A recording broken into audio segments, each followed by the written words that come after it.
Le grand cri, un retentissement, un grand écho, du fou rire, du ricanement. Ne déplaise point à la gente humaine, il danse, rit, se réjouit. Dans les bars, les cafés, les hôtels, les motels, dans tous les lieux où il veut élever l'abomination. Déjà, la méchanceté de l'homme s'accumule de plus en plus sur la terre. Toutes les pensées du cœur se dirigent vers le mal, mal contre mal, mal pour mal. 1000 raisonnements pour le rejet du bien sous la noirceur perfide de la corruption. Un jour, oui un jour, nous entendrons du ciel un cri. Non, le grand cri, le cri des cris, Le cri du renoncement, le cri de l'enseignement, le cri de la foi, le cri de l'éveil, le cri de la grâce, le cri de la sainteté. le cri de l'appellation.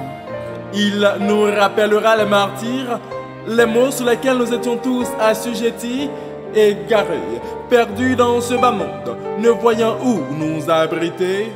Et grâce à l'amour de notre suprême, nous nous sommes reconstitués, réconciliés, formant une famille pour la réussite de notre salut, en prenant sur son compte nos fardeaux et nos lamentables péchés. Jésus le Christ est crucifié comme un vilain vagabond.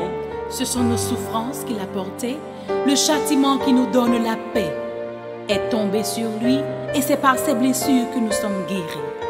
Oh, ce grand cri n'est autre que le cri qui châtie, Le cri qui bénit, le cri de la persévérance, le cri de la délivrance, le cri qui le gratifie, cri de la toute-puissance, le cri de la victoire. le cri qui glorifie. Il fera la référence bénite pour toutes les âmes captives et soufflées à cause de la méchanceté qui, malgré les malheurs d'antan, d'aujourd'hui gardent la foi. Il essuiera par ses paroles salvatrices les larmes de leurs yeux et effaçant les biens éphémères qui mirent à la surface de la terre.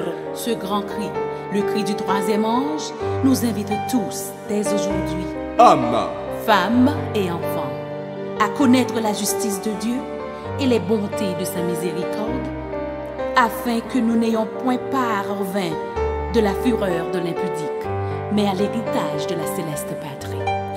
oui, debout sur la mer de verre, avec les harpes de Dieu, nous chanterons le cantique de Moïse et de l'agneau, et disant louange, gloire, honneur, puissance et la force au siècle des siècles. Ce cri, le message des trois anges qui nous exhortent, n'est autre que le cri de l'éternité.